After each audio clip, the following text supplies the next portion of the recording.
The iPhone 17 Pro and 17 Pro Max come with a brand new design and a more advanced camera setup, along with enough changes to reaffirm their status as Apple's premium phones.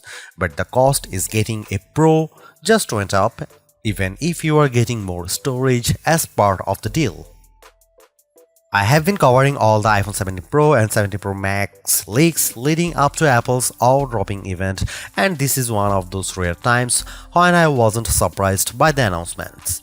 That's because the leaks left nothing to the imagination, but despite this, the new Pro models from Apple established themselves as solid best phone contenders given their upgrades.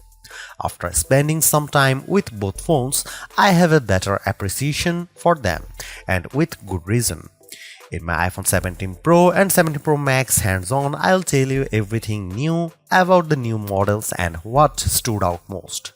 From their two-toned design to their new 48-megapixel telephoto camera and their prices, there is a lot to unpack here apart from the size differences of the two Pro handsets.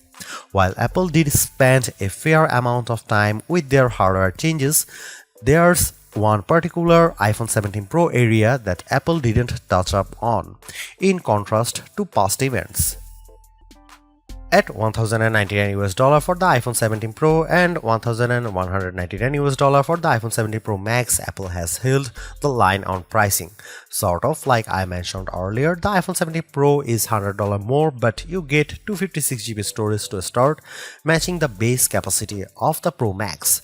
Between the two, I would put my money on the iPhone 17 Pro Max because of its larger display and likely longer battery life, all while being only $100 more to pick up.